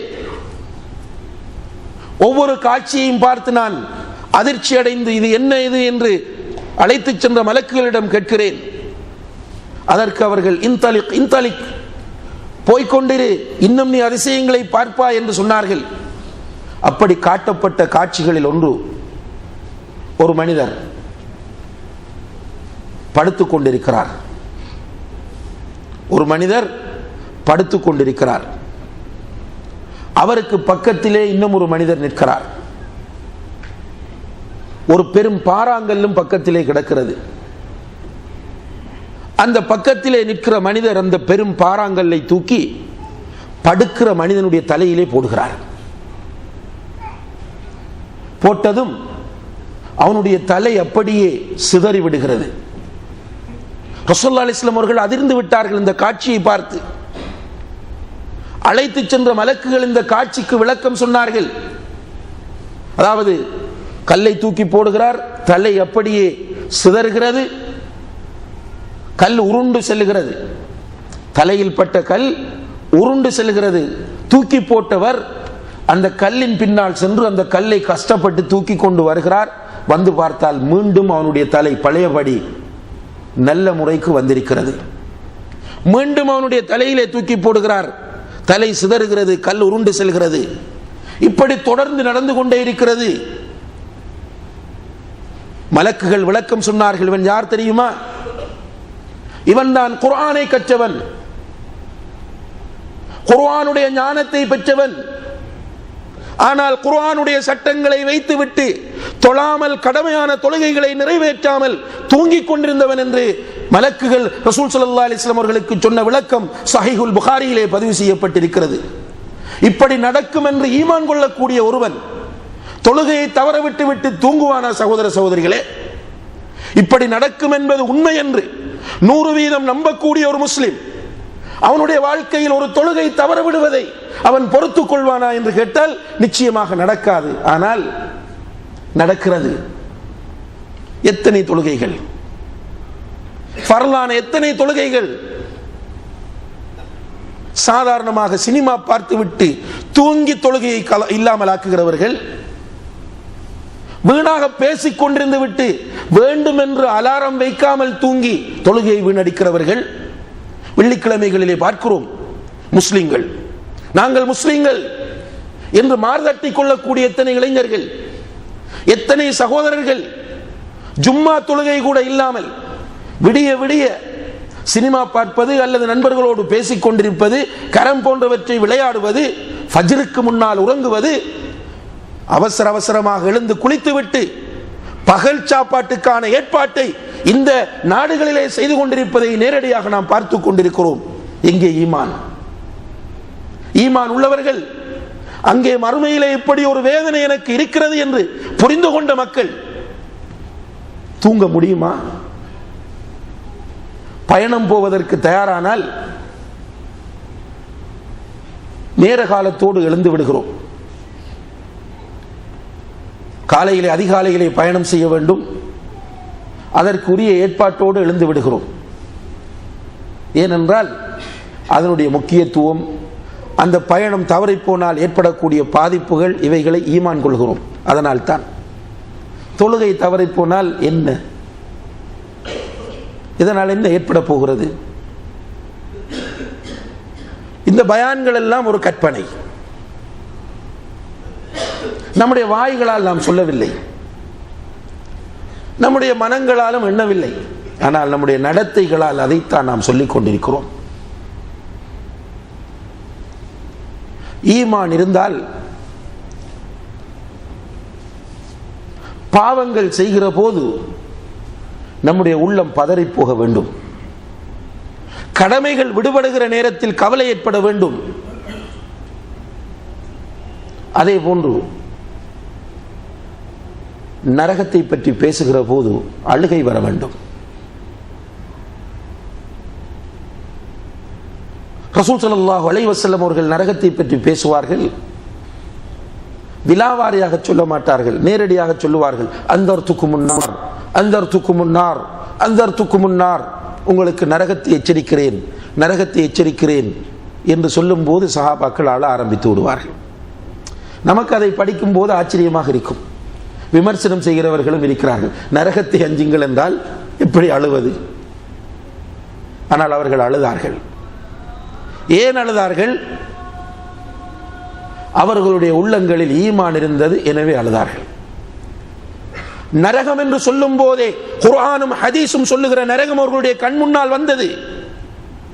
நிச்சயம் உண்மை என்பதை அவர்கள் நம்பினார்கள், எனவே அழுதார்கள். கபரை பற்றி பேசுவார்கள், சஹாபாக்கள் அழுவார்கள். அல்லாஹ்வை அஞ்சுங்கள் என்று சொல்வார்கள், சஹாபாக்கள் அழுவார்கள். அல்லாஹ்வை அஞ்சுங்கள் எனும் போது அல்லாஹ்வை பற்றிய சிந்தனை அப்படியே வரும். அவன் ரப்புல் ஆலமீன், அவனுடைய சிஃபாத்துகள், அவனுடைய பண்புகள் எல்லாம் அவர்களுடைய கண் முன்னால் வரும், எனவே அழுதார்கள். சுவர்க்கத்தை பற்றி பேசும்போது எதை கொடுத்தேனும் அந்த சுவர்க்கத்தை அடைந்து கொள்ள வேண்டும் என்கிற ஆசை அவர்களுடைய உள்ளங்களிலே மிக ஆழமாக பதிந்தது. எனவே சுவர்க்கத்தை அடைந்து கொள்வதற்காக வேண்டி ஆசைப்பட்டார்கள். ஸல்லல்லாஹு அலைஹி வஸல்லம் அவர்கள் சிம்பிளா சொல்லுவார்கள், இதை செய்தால் சுவர்க்கம் கிடைக்கும், உடனே போட்டிதான் நடக்கும்.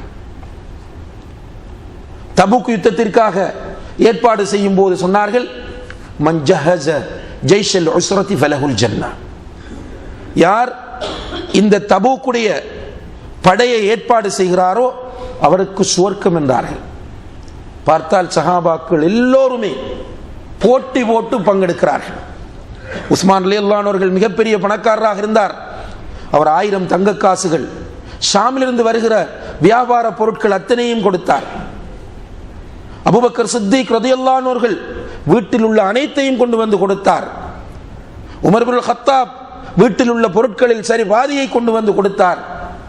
எல்லா சஹாபாக்களும் அவர்களால் முடியுமானவைகளை கொண்டு வந்து குவிக்கிறார்கள். கடைசியிலே ஒரு சஹாபி வீட்டில் சென்று தேடுகிறார், நானும் இதில் பங்கெடுக்க வேண்டும், எனக்கும் சுவர்க்கம் கிடைக்க வேண்டும். ஏனென்றால் அல்லாஹ்வுடைய தூதர் சொல்லிவிட்டார்கள், மன் ஜஹஸ ஜைஷல் உஸ்ரதி ஃபலஹுல் ஜன்னah, இந்த படையை தயார் செய்கிறவருக்கு சுவர்க்கம் என்று சொல்லிவிட்டார்கள். நான் சுவர்க்கத்தை அடைய வேண்டும் என்று போய் தேடுகிறார், எதுவுமே வீட்டில் இல்லை. அந்த மக்கள் மத்தியிலே வந்து சொல்கிறார், என்னுடைய மானத்தை நான் தர்மம் செய்கிறேன். அல்லாஹ்வுடைய தூதர் அவரை அழைத்து, நீ செய்த தர்மத்தையும் அல்லாஹ் 7 வானங்களுக்கு மேலிருந்து ஏற்றுக்கொண்டு விட்டான் என்று சொன்னார்கள். ஒரு அழைப்பு அவர்களுடைய உள்ளத்தை உசுப்பியது. இதற்கு சுவர்க்கம் கிடைக்கும் என்றால் உடனடியாக அதை செய்தார்கள். லன் தனாலுல் பிர்ர ஹத்தா துன்ஃபிகு மிம்மா துஹிப்பூன், நீங்கள் விரும்பி வைத்திருப்பதை அல்லாஹ்வுடைய பாதையில் செலவு செய்யாதவரை உங்களுக்கு சுவர்க்கம் கிடைக்கவே மாட்டாது என்ற குர்ஆன் வசனம் இறங்கியவுடன் சஹாபாக்கள் போட்டி போட்டு அவர்களுடைய சொத்துக்களை அல்லாஹ்வுடைய பாதையிலே செலவு செய்கிறார்கள். அபூ தல்ஹா ரலியல்லாஹு அன்ஹு தனக்கு மிக பிரியமான பைரூஹா என்ற தோட்டத்தை எத்தனையோ பேர் எவ்வளவு பெருமதியான விலைக்கு கேட்ட போதிலும் கூட கொடுக்காமல் வைத்து அதை அழகு பார்த்து கொண்டிருந்தவர், இந்த குர்ஆன் வசனம் சுவர்க்கத்திற்கு அழைப்பு விடுத்த போது அதை உடனடியாக தூக்கி கொடுக்கிறார். இதற்கெல்லாம் காரணம் அவர்களிடம் இருந்த ஈமான். அவர்கள் ஈமான் கொண்டார்கள். நாம் ஈமான் பேசுகிறோம், ஈமான் பிரச்சாரம் செய்கிறோம், ஈமான் விவாதிக்கிறோம். ஆனால் அவர்களுடைய ஈமான்கள் அவர்களுடைய உள்ளங்களில் ஆழமாக பதிந்திருந்தது. பேசுவதை கேட்பதை வஹி என்று அடையாளப்படுத்தினால் செய்வதற்கு அவர்கள் துணிந்தார்கள். இன்றைக்கு இஸ்லாமிய சகோதரத்துவம் பேசுகிறோம், ஹதீஸை சொல்லுகிறோம். லா யுமினு அஹதுக்கும் ஹத்தா யுஹிப்ப லி அஹீஹி மா யுஹிப்பு லி நஃப்ஸி. தனக்கு விரும்புவதை தன்னுடைய சகோதரனுக்கு விரும்பும் வரைக்கும் உங்களில் யாரும் ஈமான் கொண்டவராக மாட்டார் என்று இஸ்லாமிய சகோதரத்துவம் பேசுகிறோம். லா ததுகுலுல் ஜன்னத ஹத்தா துமினு. நீங்கள் ஈமான் கொள்ளும் வரைக்கும் சுவர்க்கம் செல்ல மாட்டீர்கள். வலா துமினு ஹத்தா தஹாப்பு. நீங்கள் ஒருவர் ஒருவரை நேசிக்கிறவரை ஈமான் கொள்ள மாட்டீர்கள். அவலா அதுல்லுக்கும் அலா ஷைஇன் இதா ஃபஅல்துமூஹு தஹாபபதும். ஒரு செய்தியை உங்களுக்கு நான் சொல்லட்டுமா, அதை நீங்கள் செய்து வந்தால் உங்கள் மத்தியில் நேசம் வளரும். அஃஷு ஸலாம பைனக்கும். உங்கள் மத்தியில் சலாத்தை நிறைய பரப்புங்கள் என்று சொன்னார்கள். இப்படியான ஹதீஸ்களை சொல்லி இஸ்லாமிய சகோதரத்துவம் பேசுவோம். ஆனால் நம்முடைய பர்சனல் என்று வந்துவிட்டால் இந்த குர்ஆன் வசனங்கள் ஹதீஸ் எல்லாம் ஒரு மூலையில் ஒதுக்கப்பட்டு விடும். நம்முடைய சுய விருப்பு வெறுப்புகளுக்கே முன்னுரிமை கொடுப்போம், நம்முடைய கௌரவத்திற்கே முன்னுரிமை கொடுப்போம். ஹதீஸ்களை எத்தனை முறை சொல்லி காட்டினாலும் என்னுடைய பிரஸ்டீஜ், என்னுடைய அந்தஸ்து என்ன, இதை நான் விட்டுக் கொடுப்பதா, இவனுக்கு நான் விட்டுக் கொடுப்பதா என்கிற நிலையிலேயே இன்று இருந்து கொண்டிருப்பதை பார்க்கிறோம். ஆனால் ஈமான் கொண்டிருந்த அந்த மக்கள் குர்ஆன் ஹதீஸுக்கு கட்டுப்படுவதையே தங்களுடைய வாழ்க்கையின் லட்சியமாக கொண்டிருந்தார்கள். எனவே ஈமானின் அடையாளமாக அல்லாஹ்வுடைய தூதர் எவற்றையெல்லாம் சொல்லுவார்களோ உடனடியாக அதை நடைமுறைப்படுத்துவதற்கு அவர்கள் துணிந்தார்கள். அடிக்கடி நாம் சொல்லக்கூடிய ஒரு சம்பவம் தான் மிக அரிதாக நடைபெறுகிற சம்பவங்களில் ஒன்று. அபூதர் ரலியல்லாஹு அன்ஹு அவர்கள் பிலால் ரலியல்லாஹு அன்ஹு அவர்களை பார்த்து கருப்பியின் மகனே என்று சொன்னபோது அல்லாஹ்வுடைய தூதர் அபூதரை அழைத்து, அபூதரே உன்னிடத்திலே ஜாஹிலியத் இருக்கிறது என்று சொன்ன நேரத்தில் அவருடைய ஈமான் அவரை தட்டி எழுப்பியது. அவருடைய ஈமான் அவருடைய மனச்சாட்சியோடு பேசியது. ஆம், நான் செய்தது தவறு. முஸ்லிம்கள் ஓருடலை போன்றவர்கள். மூமின்கள் தங்களுக்கு மத்தியிலே அன்பு காட்டுவது, பரிவு காட்டுவது, இரக்கம் காட்டுவது என்பதில் ஓருடலை போன்றவர்கள். இந்த முஸ்லிம்கள் ஒற்றுமையாக இருக்க வேண்டும் என்று அல்லாஹ் குர்ஆனில் சொல்லுகிறான். எனவே நான் என்னுடைய சகோதரனை பார்த்து கருப்பியின் மகனே என்று சொன்னது தப்பு என்பதை அவருடைய ஈமான் உணர வைத்தது. உடனடியாக பிலாலை தேடிச் செல்கிறார். பிலாலுக்கு முன்னால் போய் நிலத்திலே விழுந்து அபூதர் ரலியல்லாஹு அன்ஹு அவர்கள் பிலாலிடத்திலே கெஞ்சுகிறார். பிலாலே, உன்னுடைய பாதத்தினால் என்னுடைய கன்னத்திலே நீ ஏறி மிதிக்க வேண்டும் என்று சொல்கிறார். அந்த நேரத்தில் பிலாலுடைய ஈமான் பேசுகிறது. பிலால் அபூதரை நிலத்திலிருந்து தூக்கி கட்டி அணைத்து முஆனகா செய்து இரண்டு பேரும் அழுகிறார்கள். நம்மால் முடியுமா சகோதர சகோதரிகளே? நமக்கு அநீதி இழைத்த ஒரு சகோதரனை மன்னிக்க நம்மால் முடியுமா? நம்மை பற்றி தப்பாக பேசிய ஒரு சகோதரனுக்காக அவனுக்கு தெரியாமல் துஆ செய்ய நம்மால் முடியுமா? அவனை பழிவாங்கக்கூடிய ஒரு சந்தர்ப்பம் கிடைத்தால் ஒன்றோடு நாம் 99 சேர்த்து அவனுக்கு எதிராக இந்த சமுதாயத்திலே கட்டவிழ்த்து விட்டு அவனுடைய மானம் போனால் மகிழ்ச்சி அடையக்கூடிய நிலையில் இன்று இருக்கிறோமா இல்லையா? என்ன காரணம்? அவர்களிடம் ஈமான் இருந்தது, உள்ளத்தில் ஈமான் இருந்தது. இன்று நம்முடைய ஈமான் வாயிலே இருக்கிறது. அல்லாஹு தஆலா நம் அனைவரையும் பாதுகாக்க வேண்டும். இந்த நிலையில் நம்முடைய உயிர்கள் போய்விட்டால் நம்முடைய நிலைகள் மிக ஆபத்தானதாக ஆகிவிடும். அல்லாஹ் பாதுகாக்க வேண்டும். நாம் சாதாரணமாக நினைத்துக் கொண்டிருக்க கூடாது. இந்த உலகம்தான் எல்லாம் என்று நினைத்துக் கொண்டிருப்போமாக இருந்தால் நம்மை விட நஷ்டவாளிகள், கைசேதத்திற்குரியவர்கள் யாரும் இருக்க மாட்டார்கள். இந்த உலகம் நிரந்தரமானது கிடையாது. இந்த உலகத்திலே உள்ள எதுவுமே உண்மை கிடையாது. இந்த உலகத்தில் உள்ள அனைத்தையும் அல்லாஹ் தஆலா ஒரு சோதனைக்காக வேண்டியே படைத்திருக்கிறான். எந்த நேரத்தில் என்ன நடக்கும் என்பது இந்த உலகத்தில் உள்ள யாருக்குமே தெரியாது. இந்த உலகத்திலே சொத்துக்களை தேடி, சுகங்களை தேடி, அடுத்தவனை அடக்கி ஆண்டு அதிலே இன்பம் கண்டு கொண்டிருக்கிறவர்கள் இந்த உலகத்தின் யதார்த்தத்தை, உண்மையை புரிந்து கொள்ள வேண்டும். புரிவார்கள், ஆனால் பிரயோசனம் அளிக்காது. அன்புள்ள சகோதர சகோதரிகளே, இந்த உலகம்தான் எல்லாம் என்று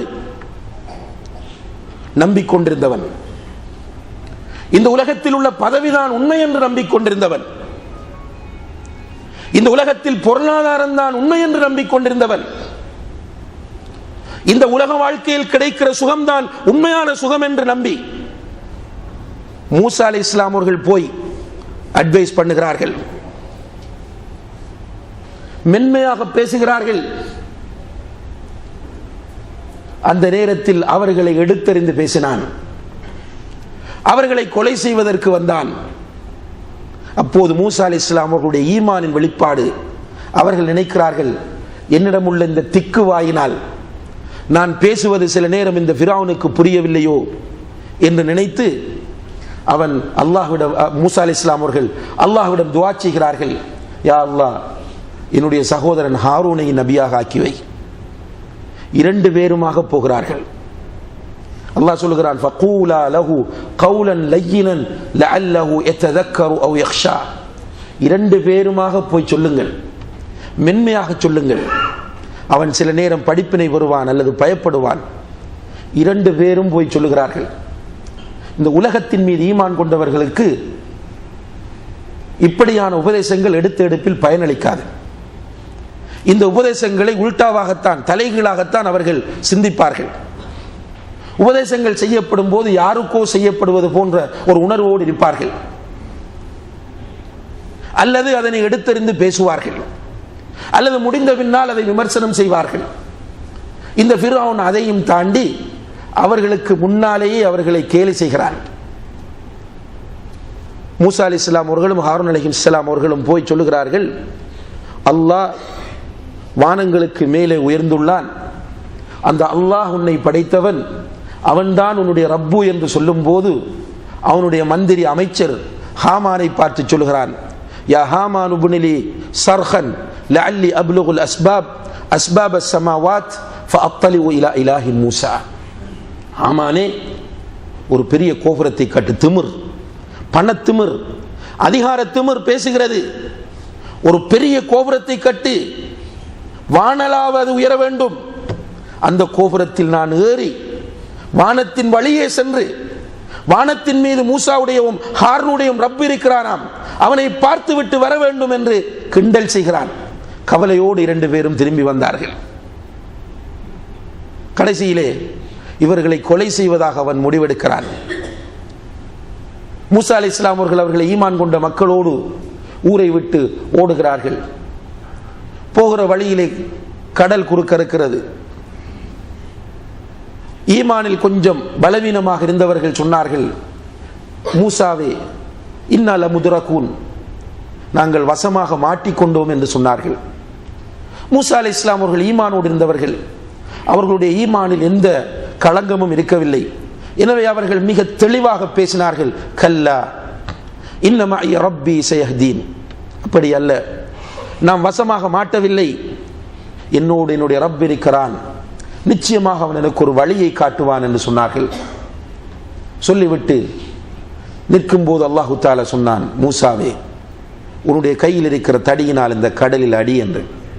மூசா அலைஹிஸ்ஸலாம் அவர்கள் கடலில் அடித்தார்கள். கடலில் ஒரு அற்புதம், முஅஜிஸத் நிகழ்கிறது.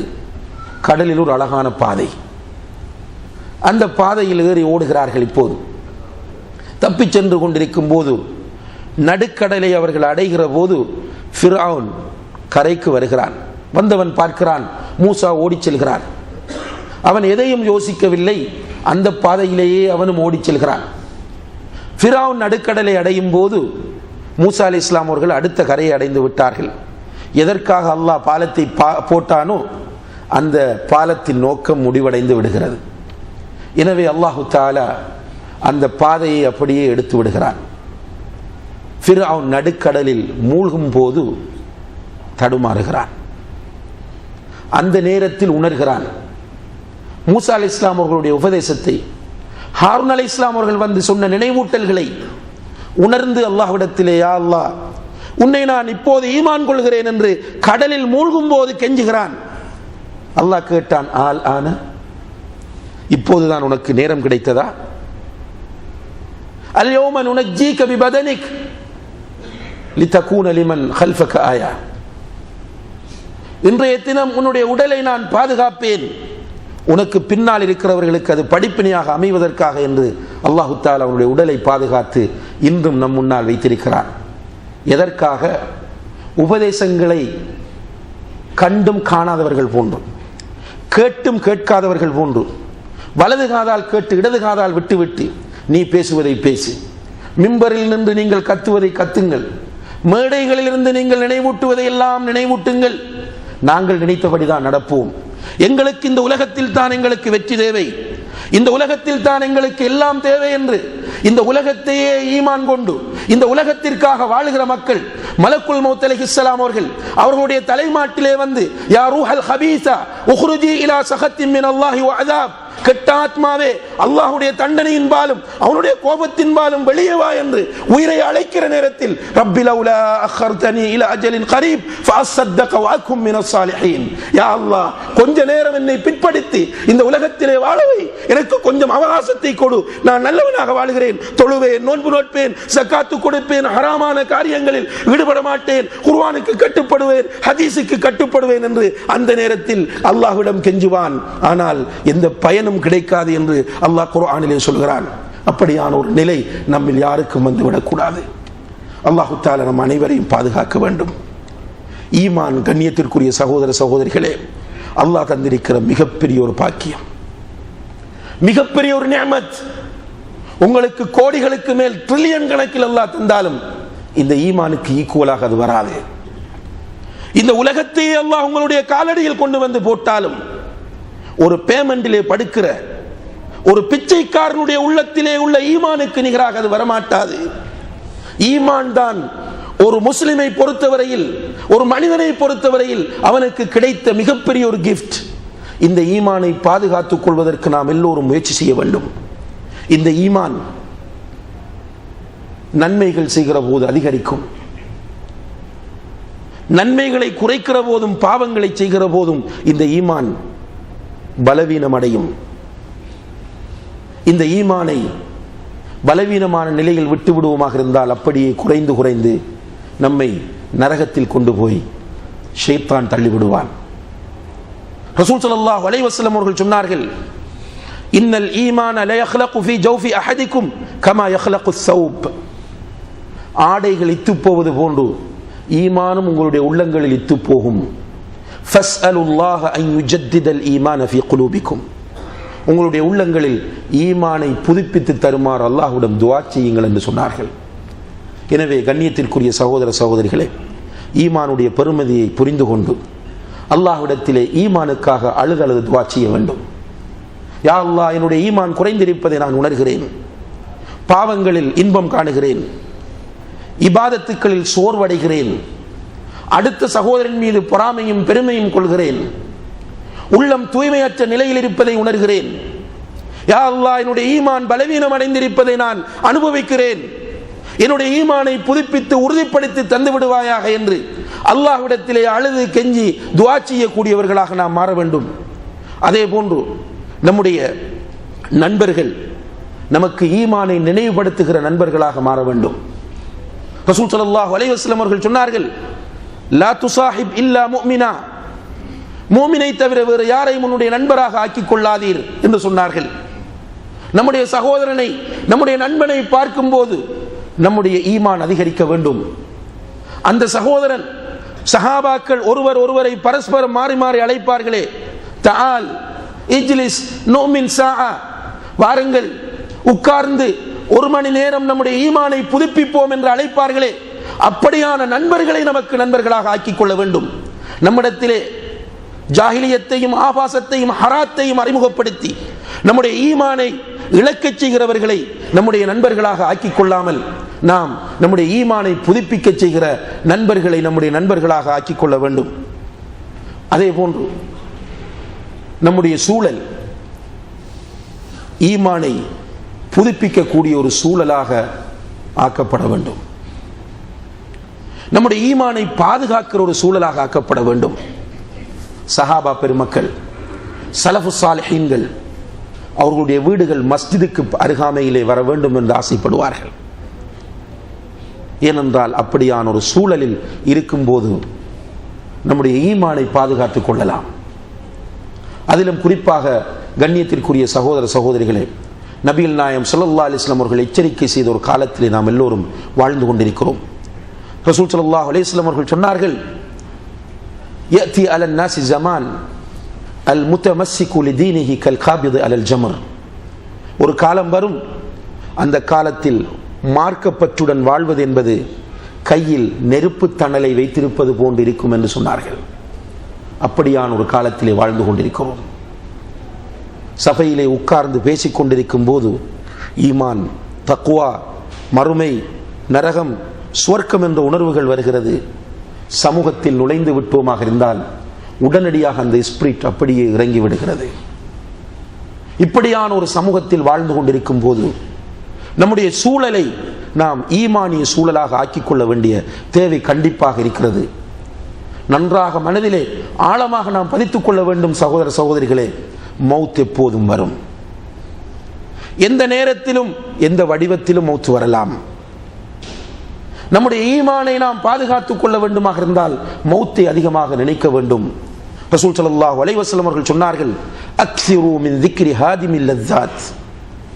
இந்த உலகத்தை அனுபவிக்க வேண்டும், உலகத்தில் இன்பம் காண வேண்டும், சுகம் காண வேண்டும் என்ற அந்த உணர்வை உடைத்தெறிகிறதை அதிகமாக நினையுங்கள் என்று 3 முறை சொன்னார்கள். சொல்லிவிட்டு சொன்னார்கள், அல் மவுத், அதுதான் மவுத் என்றார்கள். நாம் பார்க்கிறோம், எந்த நேரத்தில் என்ன நடக்கும் என்றே தெரியாத ஒரு உலகத்திலே நாம் வாழ்ந்து கொண்டிருக்கிறோம்.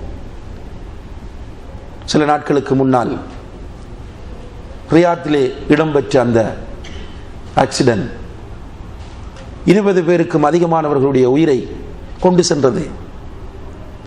அல்லாஹ் பாதுகாக்க வேண்டும். அந்த வீதியிலே வந்த யாருமே இப்படியான ஒன்று தங்களுக்கு ஏற்படும் என்று கனவு கூட கண்டிருக்க மாட்டார்கள். ஆனால் மௌத் என்பது நமக்கு ஆலமுல் அர்வாஹில் வைத்து எழுதப்பட்டாலும் மீண்டும் நம்முடைய தாயின் வயிற்றில் இருக்கும் போதும் அல்லாஹு தஆலா அதை மீட்டி எழுதுகிறான். இந்த மௌத் எந்த நேரத்திலும் வரும். மௌத்துக்கு பிறகுள்ள வாழ்க்கையை நாம் சரியான முறையில் புரிந்து கொள்ள வேண்டும், ஈமான் கொள்ள வேண்டும்.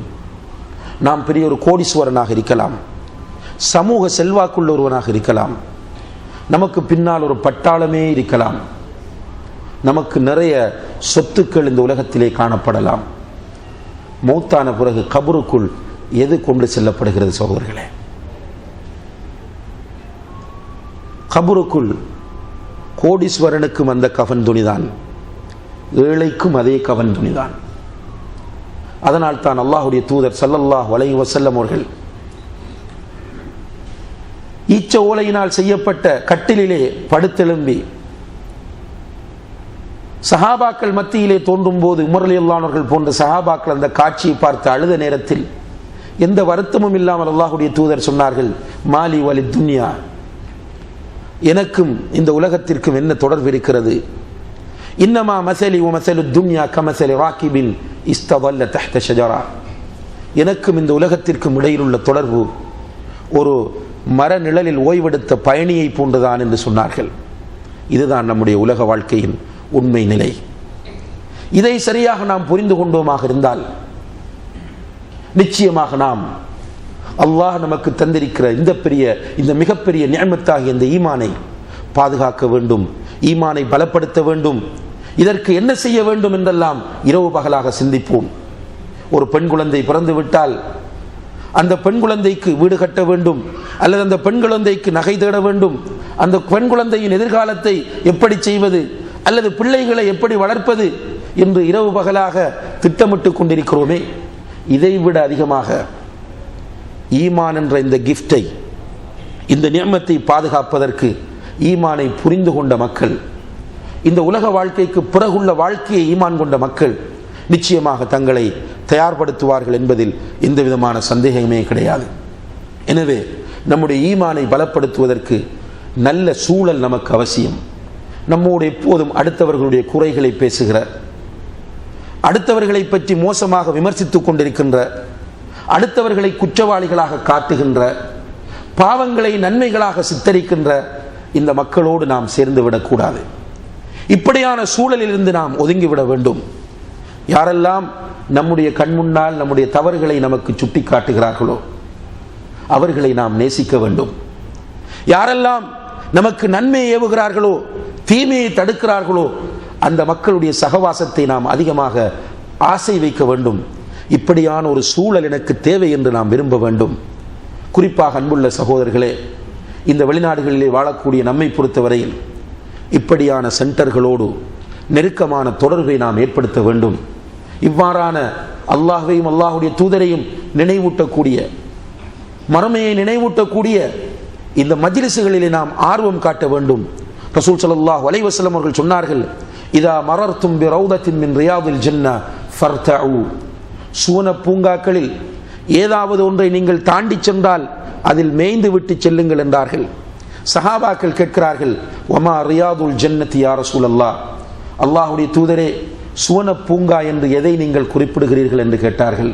ரசூலுல்லாஹி அலைஹி வஸல்லம் அவர்கள் சொன்னார்கள், மஜாலிசு திக்ர், அல்லாஹ்வை நினைவு கூறக்கூடிய சபைகள் என்று சொன்னார்கள். எனவே இவ்வாறான மஜ்லிஸுகள் தான் நம்முடைய ஈமானை ரிஃப்ரெஷ் பண்ணக்கூடிய முக்கியமான இடங்கள். எனவே கூடுதலாக நம்முடைய ஈமானை பலவீனப்படுத்தக்கூடிய சூழலில் வாழக்கூடிய நாம் இவ்வாறான சென்டர்களோடு, உலமாக்களோடு, மார்க்கத்தை எத்தி வைக்கக்கூடிய மக்களோடு தொடர்புகளை ஏற்படுத்தி கொண்டு நாம் நம்முடைய ஈமானை புதுப்பித்து, ஈமானை பலப்படுத்தி, மறுமை என்ற அந்த உலகத்தை இலக்கு வைத்து சுவர்க்கம்தான் நம்முடைய லட்சியம் என்ற அந்த நோக்கத்தோடு இந்த உலகத்தை நல்ல முறையில் பயன்படுத்தக்கூடிய மக்களாக நாம் அனைவரும் மாற வேண்டும். எல்லாம் வல்ல அல்லாஹ் ஜல்ல ஷானஹு தஆலா அதற்கு நம் அனைவருக்கும் தௌஃபீக் செய்வானாக. வ ஆகிரு தஅவானா அனில் ஹம்துலில்லாஹி ரப்பில் ஆலமீன். வஸ்ஸலாமு அலைக்கும் வரஹ்மத்துல்லாஹி வபரகாத்துஹு.